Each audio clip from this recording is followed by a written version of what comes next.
Prosseguindo então o conteúdo do sexto ano, convido vocês, pessoal, para abrir, né, o nosso livro na página 169, que diz assim: embora lento, na verdade, o surgimento da democracia foi decisivo, 169, sexto ano, foi decisivo, visto que permitia uma maior participação popular, mas ainda com restrições a mulheres, escravos, crianças e as classes mais pobres. As tiranias enfraquecidas pela força da aristocracia local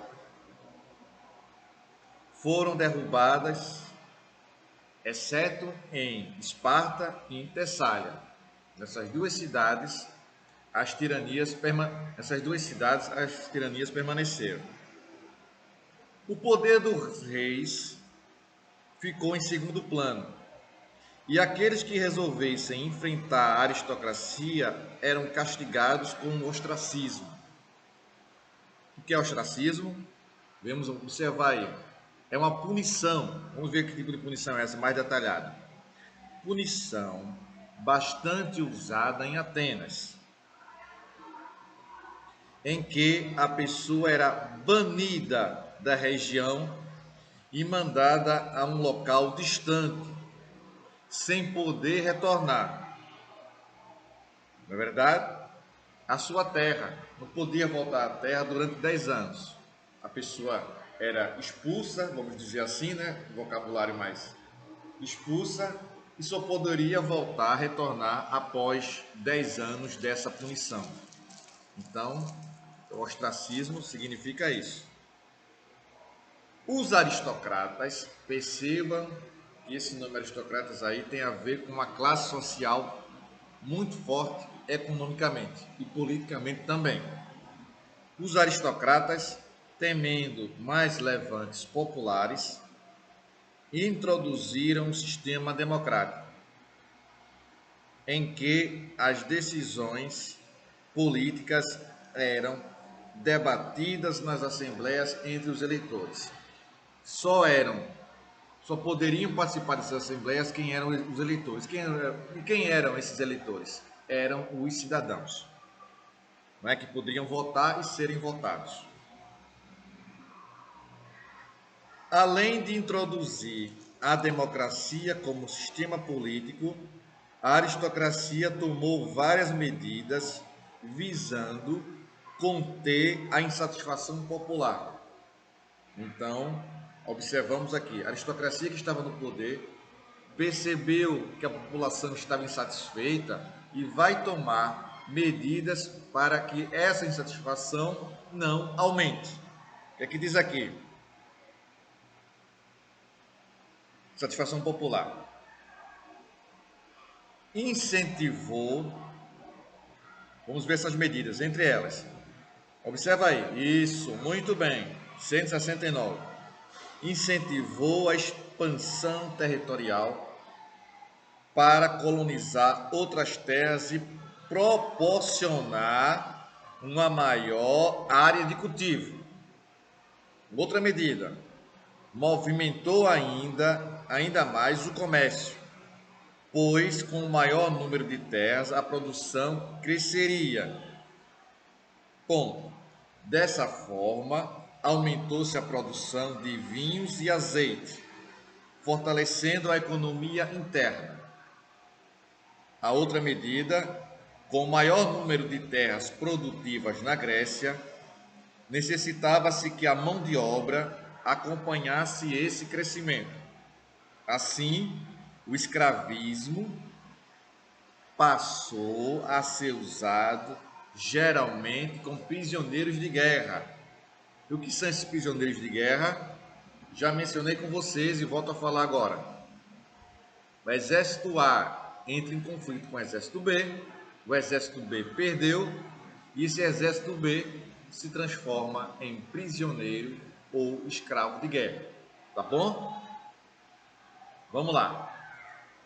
Na página 170, diz assim: sem dúvida, o fortalecimento do sistema político-democrático dependia do fortalecimento econômico. As polis gregas estavam cada vez mais consolidadas e geralmente eram formadas por assembleias, conselhos e magistraturas. Chegaram a existir na Grécia mais de 500 cidades-estado e somente 2 ali atingiram a fama e o destaque e a importância, que foi, interrogação, quais foram essas cidades? Entre as 500 cidades-estados, quais foram? Aqui que ganharam maior destaque foram 2. Isso, muito bem. Atenas e Esparta, tá bom? Na página 170, eu vou deixar a questão número 1 e 3 para que você possa fazer em casa, fazer aí em casa. Questão 1 e 3.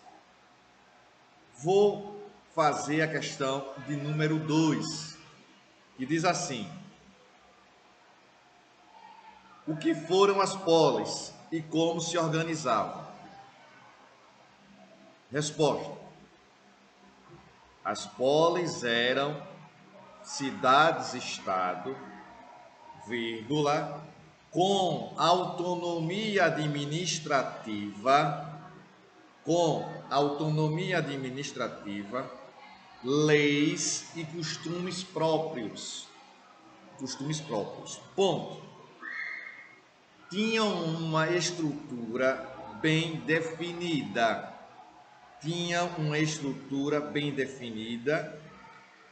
E possuíam uma acrópole, vírgula, o local mais alto da cidade, vírgula, onde havia ali um templo religioso, geralmente atribuído a um deus. Tá bom?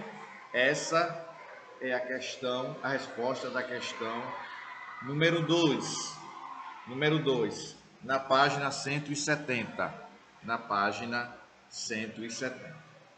Aqui, ainda no livro, na página 171, nós temos um subtítulo que fala sobre a educação espartana. Eu já antecipei, não é?